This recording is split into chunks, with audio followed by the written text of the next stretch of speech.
speaking to Coach Izzo, man, how is it coaching alongside a Hall of Fame guy like yourself?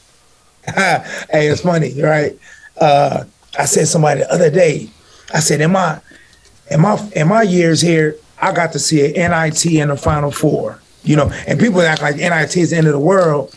I joke with my boy Gino Carlo and them about it because they won NIT the year I went to the Final Four. But it's like going to the NIT, playing in the Final Four. So I got to see him, man, to be honest, I got to see him grow as a coach, as we grew as players. Okay. You know what I mean? Yeah. So to see him growing, and sometimes I'm like, man, this dude is in the Hall. And I remember the grunt times, like, man, this dude got us in here, man. Man, we lost to Iowa one time flying back. We had practice 1 a.m. when we got off the plane. We didn't have practice at like, man, real talk, we didn't have practice. It was Iowa again. We play Iowa here at home. We had practice 2 hours hard right before the game.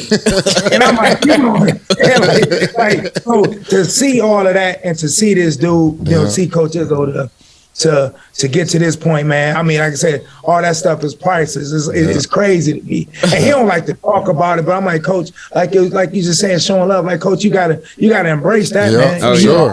Definitely. Mm-hmm. Since you was speaking on that, telling a little bit of stories, man, can you add on to that? What are some crazy stories Izzo put y'all through, man? Back in the day in your 4 years. Oh, man. All right. CB, I got it go back like I always say this with the vibe, like I'm pretty sure, because we all are hands-on. I know y'all hands-on. I really do know y'all hands-on. Y'all, so, man, when we was trying to turn the corner, we used to have to we had to be there at 5:45. We running at 6 a.m. So we starting at the Breslin. So we running through campus. So we running at, 6 in the morning through campus.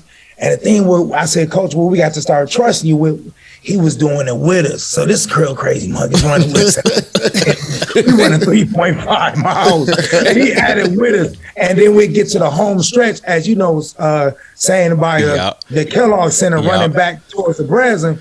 He's barking at us. If I'm within 20 yards of any of y'all running again. But this little mug is running with us. So, to see that, like, we tired, we looking like, this dude crazy, man. So it's like, what he on? So we all have to change, get out of our selfish ways. And so that was just kind of like those type of things right there was just like, man, this dude is like literally running with us. Like, hey, we out here with us to get this thing turned around. Yeah, letting y'all know, man, he not going to ask more of y'all than he would ask of himself. There you go. Right. No, that's a great way to put it, man. Mm-hmm. Great way. You know what I'm saying? I mean, it's crazy, and he's still like that. Still out here, we had a meeting yesterday. He's still on it, and we laugh about it because now being on the other side, like that's just his energy. Can't take it the wrong way. Right. You gotta listen to the message. Yeah. You know what I mean? Yeah, that's 100. That's 100. TK, how have you seen him adjust to coaching today's players? Because you was a dog, TK, and you had a hard work ethic too. And we didn't have social media in me and your day. You know what I'm saying? The way they got it now, at least. And so and you've been with Izzo before he is who he was. You get what I'm saying? So you've seen the evolution. The growth. Mm-hmm. What would you say you see with him and how he is with today's players compared to you in your era? Right. That's a great question because, I mean, like you're saying, the seeing him grow because, like I said, no social media, no hours was different and all of that. But, of course, it's tough because, honestly, I'm pretty sure y'all deal with it. Man, CB, I know, man, knowing you, dude, I'm saying how we are about something. Y'all know how we passionate about something. Yeah. Come on, y'all. Mm-hmm. And you want somebody to relate to that. Mm-hmm. You know what I'm saying? At all times. So Coach, he had to struggle with that some. And he, like any other coach, because I struggle with it some, to be honest. Like, understanding, like, time is different, generations different. I mean, they go about things different. Their mindsets are different. Mm-hmm. So I think, Coach, when I first came back as a grad assistant with Denzel Valentine, looking at him, I could see him starting to change then because we started joking about it. Because it's like little things like, giving guys off at certain times. I'm like, ho, giving off what? You know what I'm saying? Like, what you giving off? Because I'm like, nah, you ain't give me that. You know what I'm saying? Being real, laughing because he said somebody in the article one time that me and at the time David Thomas, my other teammate, he was the director of ops at the time. We both was like, nah, man, you can't. Nah, they don't work like that, coach. But I'm learning then. Like, I had to catch myself. Like, you know what? Times has changed. These kids nowadays are more opinionated. Yes. You know what I mean? Yes. So y'all know what they're talking about. They more opinionated. It's more of when you say something. I'm pretty sure y'all deal with. You say something to a kid. These kids sometimes I ain't asking no questions. I'm gonna get it done. Exactly. These kids want to know why this. Why that? Man, gotta say something back. Yes, yes, yes. So it's like, man, hold up, man. So that's why I see him adjusting to that. Adjusting to that.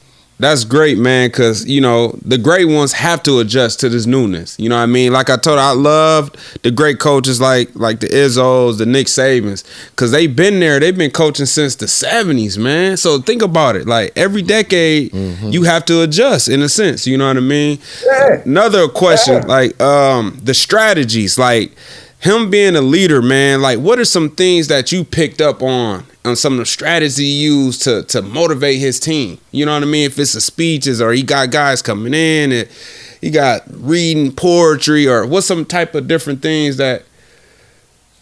Man, honestly, CB, simple. Being real, simple. This is why I think you can't reinvent the wheel. Well, I know we got all the text messages and all of that because I get caught up in that, sending a message or whatever, but he's still old school with this right here, face to face and networking and talking. He's still on that, and people value that. Like I just watched him today. We had a recruit up today.